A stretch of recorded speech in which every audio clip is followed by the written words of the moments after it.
மொத்த ஃபேமிலியும் கூப்பிட்டு கலகலப்பா ரொம்ப சந்தோஷமா ஒரு கல்யாணத்தை நடத்துறது அவ்வளவு ஈஸி கிடையாதுல்ல. கல்யாணம் 1000 காலத்து பயிர்னு வேற சொல்லிட்டாங்கல்ல. அப்போ அதுக்குன்னு ஒரு பெரிய வேல்யூ கண்டிப்பா இருக்கும், கரெக்டா?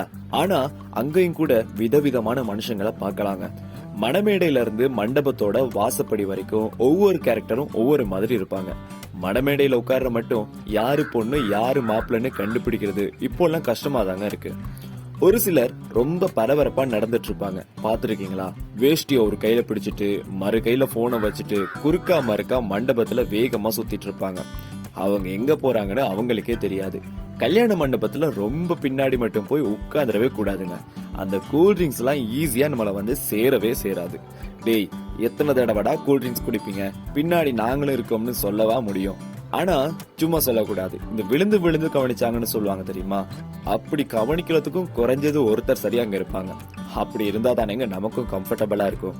வாங்க வாங்க, பார்த்து ரொம்ப நாள் ஆச்சுன்னு ஒவ்வொரு ரோமும் போயிட்டு பேசிட்டு இருக்கவங்க, ரகசியமா ஏதோ பேசிட்டு சத்தமா சிரிக்கிறவங்க, சாப்பாடு எப்ப போடுவாங்கன்னு காத்துட்டு இருக்கவங்க, இப்படி ஒவ்வொரு குரூப்பா இருப்பாங்க.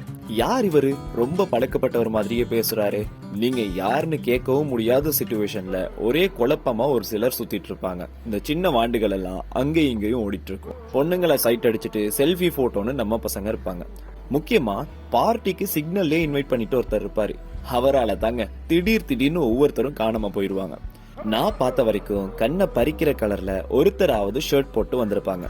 அதை விடுங்க, அது அப்படி பண்ணிருக்கலாம், இதை இப்படி பண்ணிருக்கலாம், என்ன முறையா கல்யாணத்துக்கு கூப்பிடல, சாப்பாடு விசேஷம் இல்ல, அவங்க வேற நாங்க வேற, அடேங்கப்பா, இப்படி ஒரு பெரிய லிஸ்டோட ஒரு சிலர் இருப்பாங்க. இவங்க தாங்க ரொம்ப டேஞ்சர். ஃபங்க்ஷன் முடிகிற மட்டும் அவங்க பக்கமே போயிடக்கூடாது.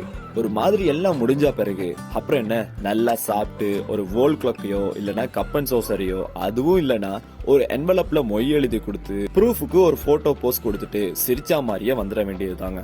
நாம வளமையா இதானேங்க பண்றோம். எது எப்படியோ ஒரு கல்யாணம்னு வந்துட்டா மொத்த ஃபேமிலியையும் ஒன்னாக்கி அவங்கள சந்திக்க வச்சு நிறைய ஷேர் பண்ணி அவங்கள சந்தோஷப்படுத்துறதே ஒரு பெரிய விருந்து தானேங்க.